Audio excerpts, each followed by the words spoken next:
Bismillahirrahmanirrahim. Assalamu alaikum. Welcome to Suno Tonight with Saadia Afzaal. We are back with yet another episode of our series Islam and the Modern World. Hypocrisy is exposed, the gloves have come off, and two-faced West is completely revealed.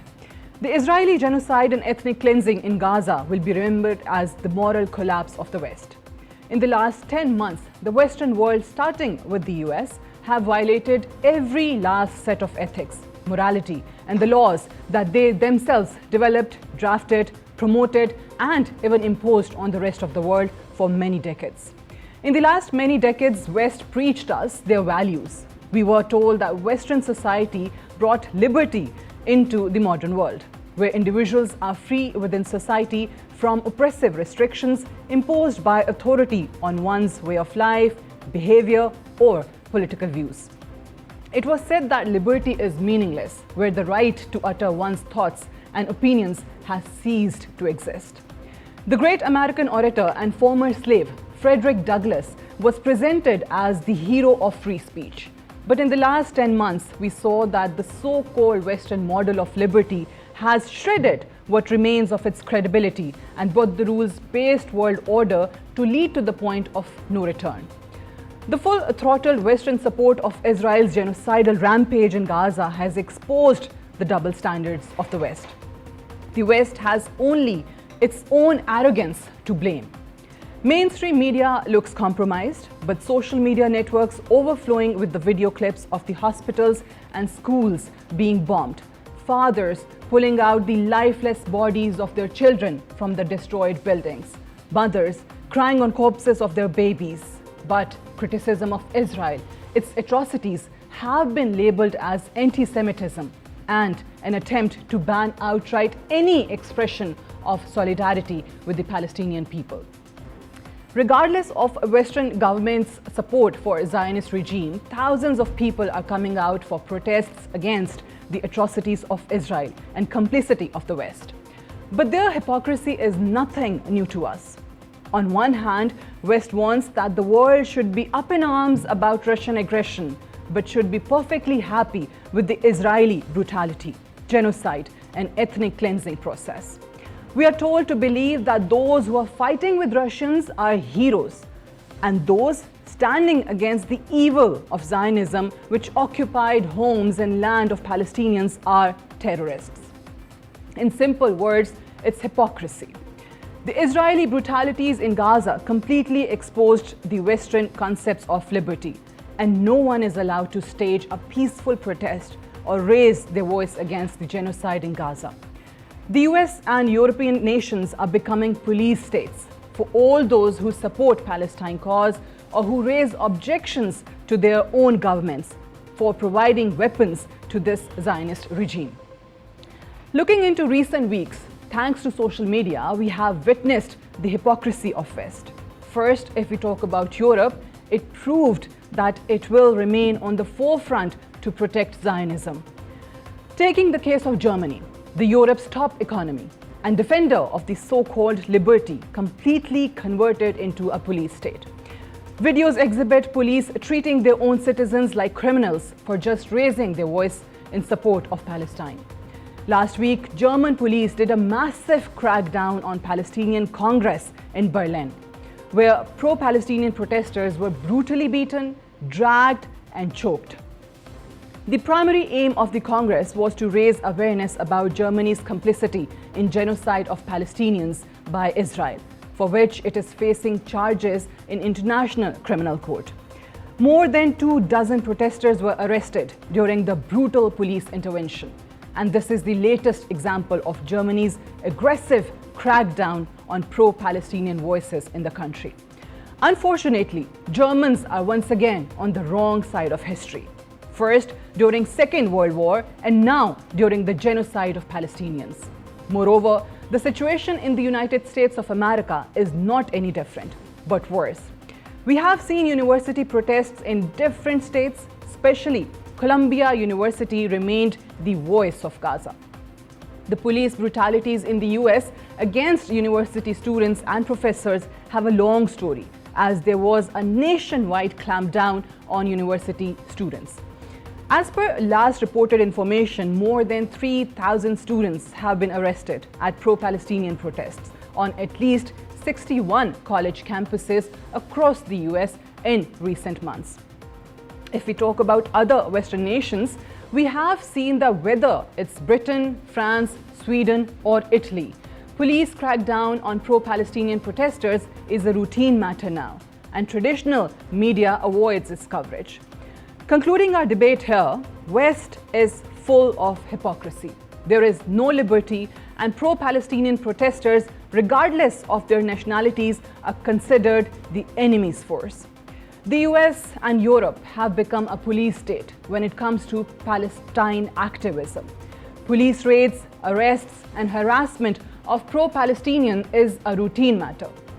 Pro-Palestine social media posts are regarded as crime, and right after social media posts, you can expect police raid by masked officers.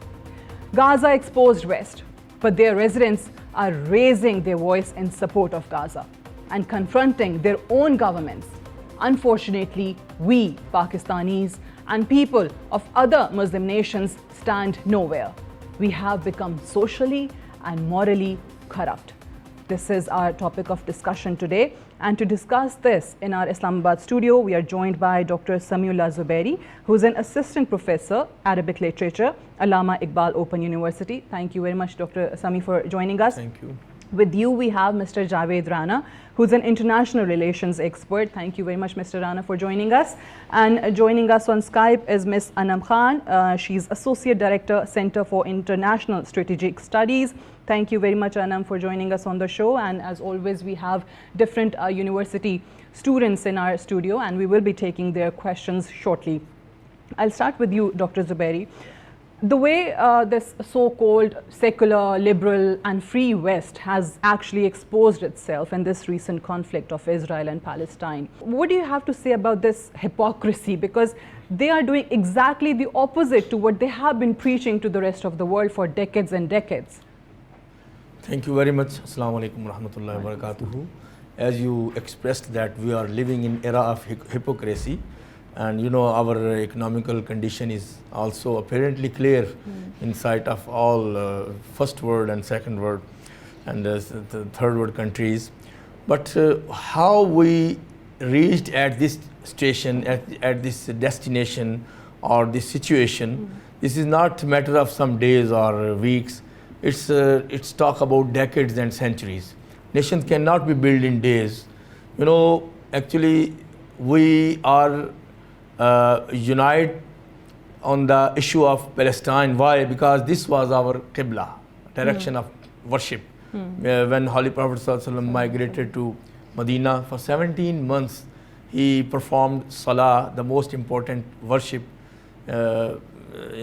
towards Qibla, Palestine, Baytul Muqaddas.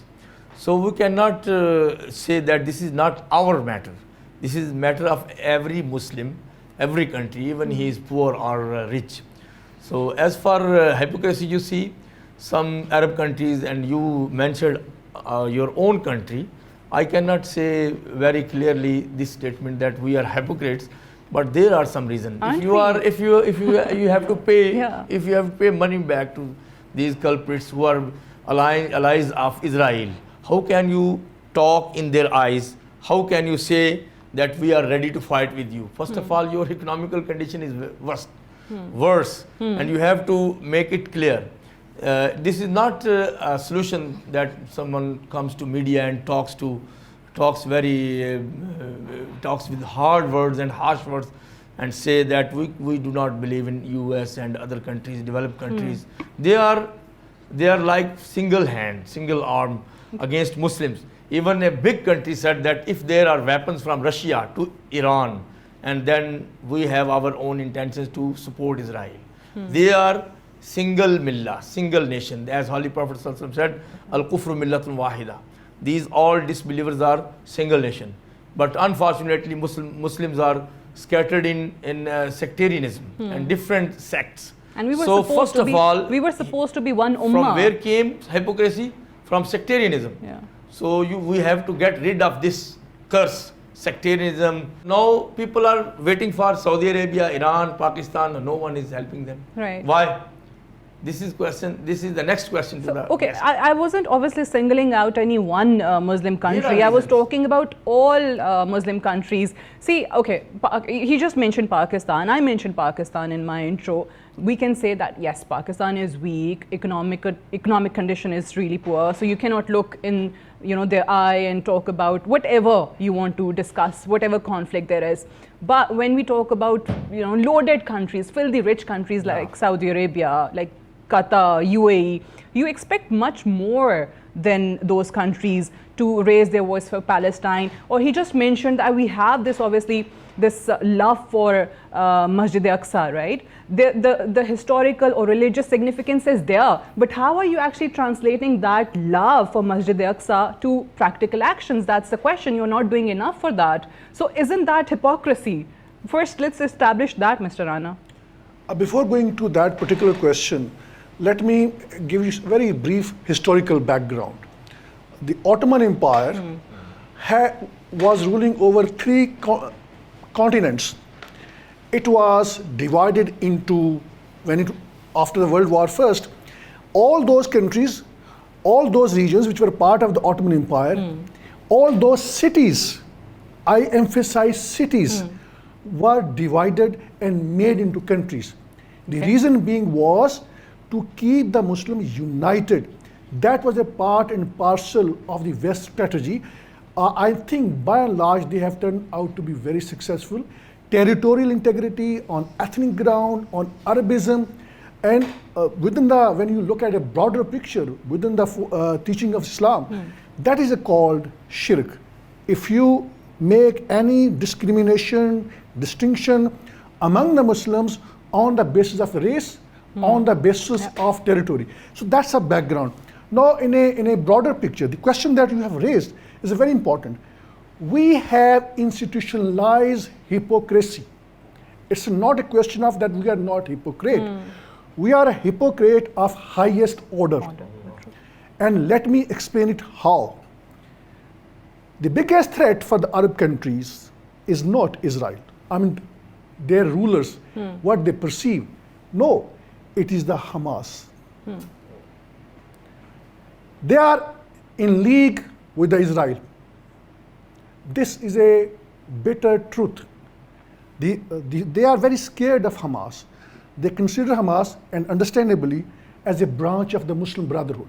Muslim Brotherhood has its organizations. Some of them are working secretly in Arab countries.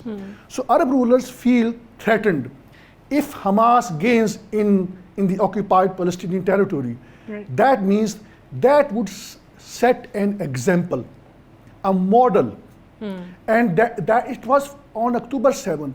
What happened was unprecedented. Israel never ever suffered that huge scale of attack. And even in 1967, they lost. All Arab countries failed to what Hamas did on October 7th. That nation, Palestinian, had a self-respect. True.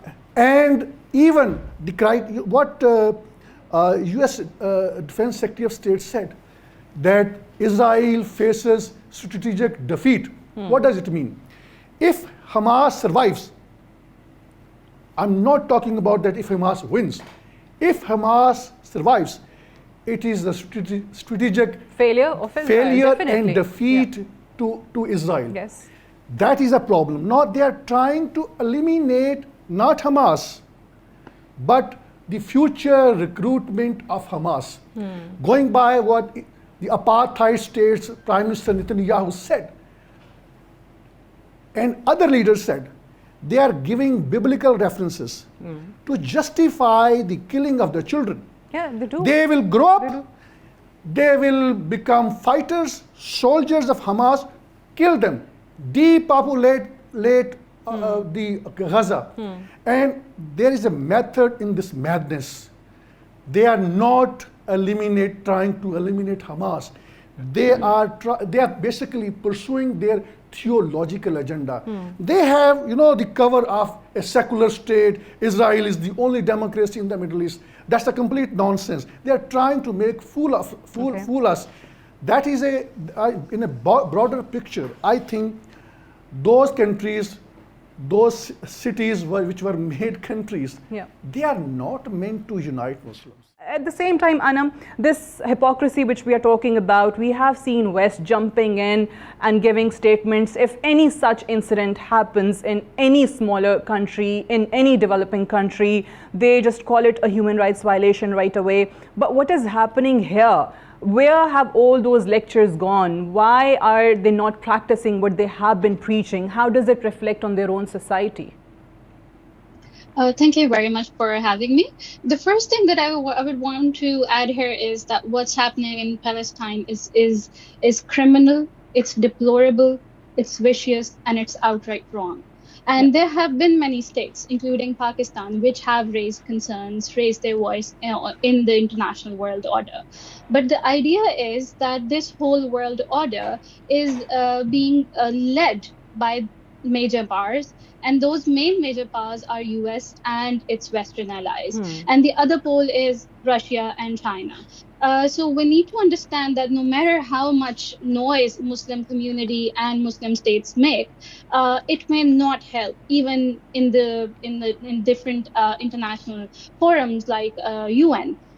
Secondly, coming to what the US is doing, what the West is doing, we saw so many protests of students and immigrants and the minorities coming out and the black people coming out and supporting the Palestinian cause. But what police did in all this scenario was they used the lethal. They kept on using the lethal force, and the excessive use of force is something that should not be done because this in turn shows that US and other Western nations have opted for militarization of their police. And these are those very states which would condemn anything that happens in Afghanistan, anything that happens in Pakistan. So I think, yes, the double standards Forget about human rights. These are the nations which have been marching for animal rights. Exactly. And for example, you see, what is American dream? American dream is liberty, freedom of speech, freedom of expression.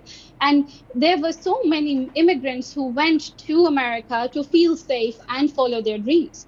Now, even their future is a bit in shambles, because now we can see that during these protests, under the guise of police crackdowns on the pro-Palestinian protesters, they're also doing racial profiling. And they're gathering intelligence, and they're also targeting all the minorities that are there and who are part of those protests. So I think that the Western world order is in shambles right now. On this note, we'll go for a break. And when we come back from the break, we'll be taking questions from the audience right after the short break. Stay tuned. Welcome back. You're watching Suno Tonight with Saadia Afzaal. We were discussing the hypocrisy of the West when it comes to Palestine-Israel conflict. We'll take questions for the panel now. Yes, first question, please. My name is Numan and I am from Namal University. So my question is, how has the Palestine crisis revealed problem in police with Western countries, and how Palestinians are treated? Those protesters who have obviously faced this police brutality in these Western countries, he's talking about that. Actually, these Western countries, they say this is against our freedom.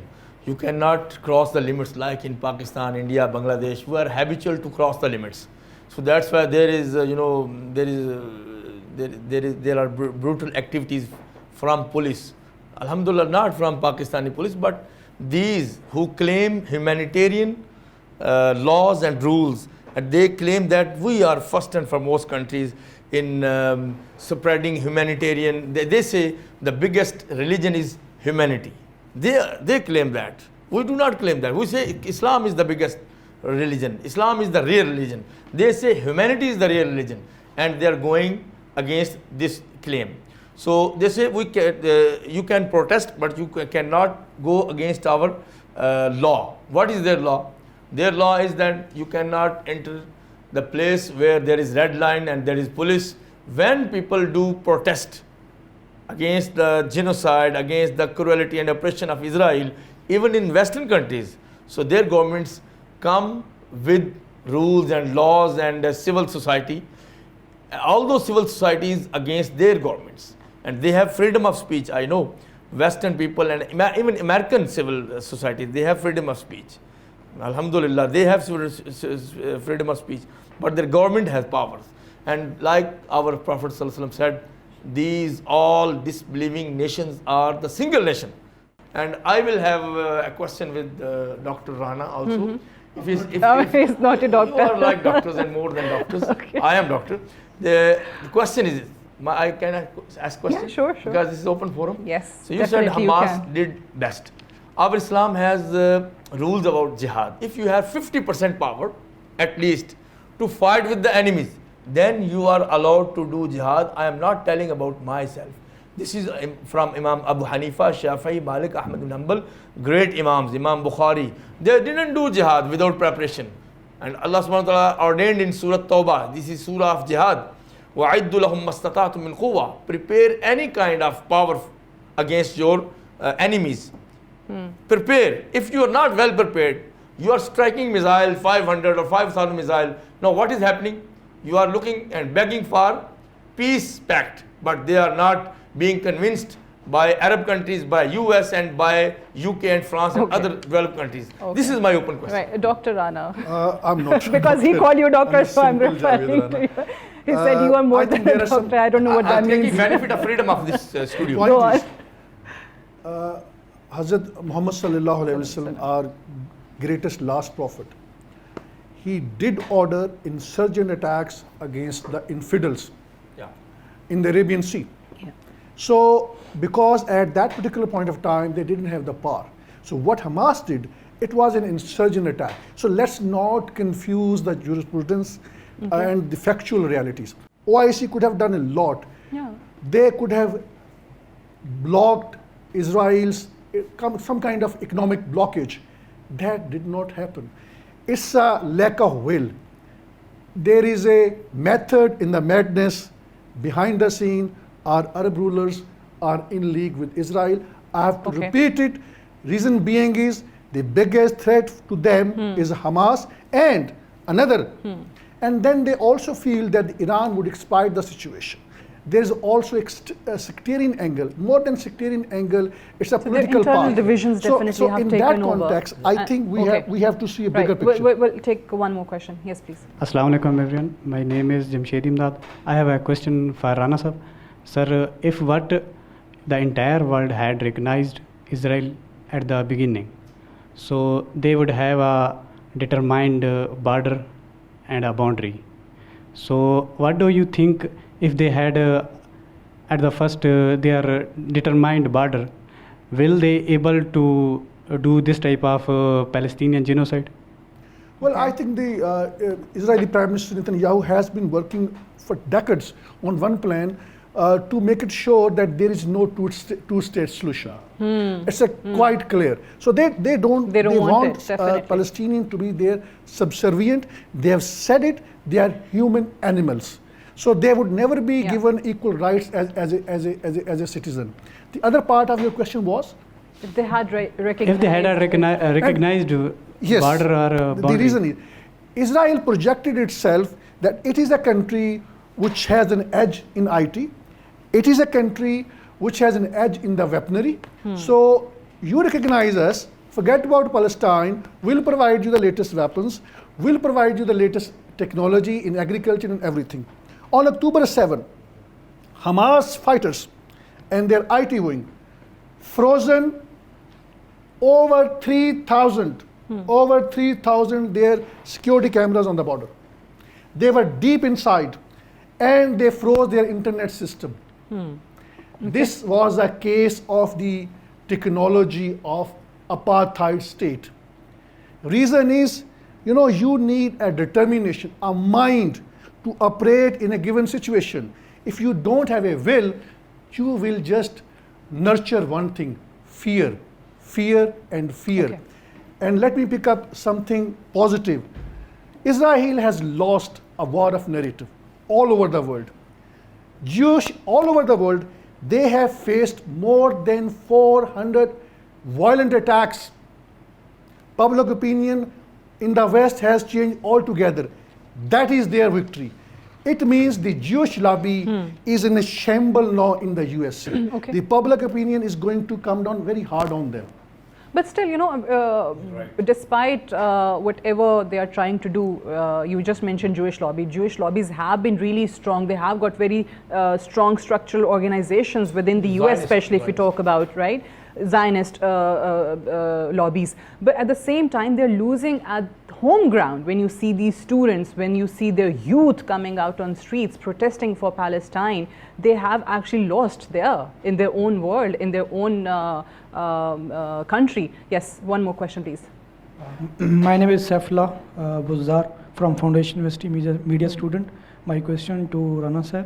How do you think Western media has influenced public opinion on a Palestine crisis?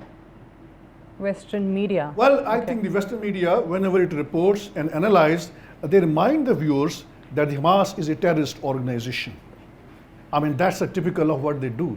When Al Jazeera reports, they remind the viewers they don't have their presence inside the apartheid state of Israel. I think that speaks loud and clear what is the policy. Because when you treat an independent freedom fighter as terrorist, that means that everything done against them is justified. Contrary to if it is the other way around, then the people will have a very different idea. These terminologies matter a lot. Okay, Anam, I would like you to comment on this also. I mean, Israeli television, if we talk about Israeli television, the topic of one of the discussions they were having on their national TV was those soldiers raping prisoners, Palestinian prisoners. And they were saying the level of debate was that it was all legal and it was all by the book. So that's the discussions which they are having on their national television. Whenever you raise a point which relates to Israeli atrocities, you are just considered Semitism. It is considered anti-Semitism. And when there is something regarding a Muslim, that's easy to label them as terrorists. Yes, there's one thing that I want to add here is that despite the fact the Israeli media has tried to legalize the issue and whatever that their forces are doing in Palestine, at the same time, the other Western media, you could look at New York Times Post, Washington Post, New York Times, they have been publishing articles where they have been condemning what has been happening. So the question was about how media has created awareness, or has it not. I think it's success of this in this digital age, it's success of media, the electronic, print, as well as social, because now many people know about the issue. Earlier, not many people knew about all this that was happening in Palestine. It has been happening since ages. Barring the fact that Israeli media would obviously talk about what Israel is doing as something through a positive lens. Another thing that I would like to add here is that we were talking about, there was a question about what police is doing in the West with the Palestinians or pro-Palestinian people. We have to understand the root cause of this barbaric police culture that has come in. The root cause is colonialism, slavery, and also enforcement of segregation. And we know in the past that the death of George Floyd, Breonna Taylor, that had brought this issue in the limelight when we heard that there was this cause of Black Lives Matter. Right. On this note, we have to go for a break, and we'll continue our discussion when we come back. Stay tuned. Welcome back. You're watching Suno Tonight with Saadia Afzaal. We'll resume from taking more questions from the audience. Assalamu alaikum, sir. I am Khalid Ahmed Farooq. I am student of BS English, Nizam-e-Hukoomat. So I have two questions. One is rather general, and the other is one question, please. Specific. So these both we questions, don't have ample time. These are related. Somehow. Okay. So the first question is, sir mentioned, Rana, is Arab countries are receiving Hamas as a threat. So why it is so? And the second question is, if we see this suffering of Muslims, not only in Gaza but all over the world, in Afghanistan and else parts of Middle East. So what is the reason? Why is Islam or Muslim the issue everywhere?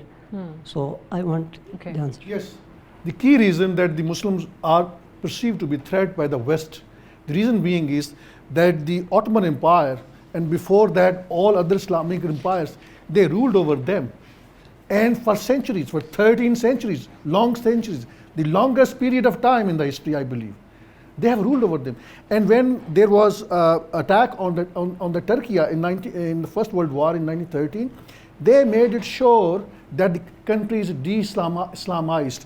They removed the hijab, prohibited it. The reason being was that, and then since it was spreading in the 3 continents, it was shrunk into just one country. And all these countries, which were once a part of that 13 years long Muslim empire, they were made separate countries.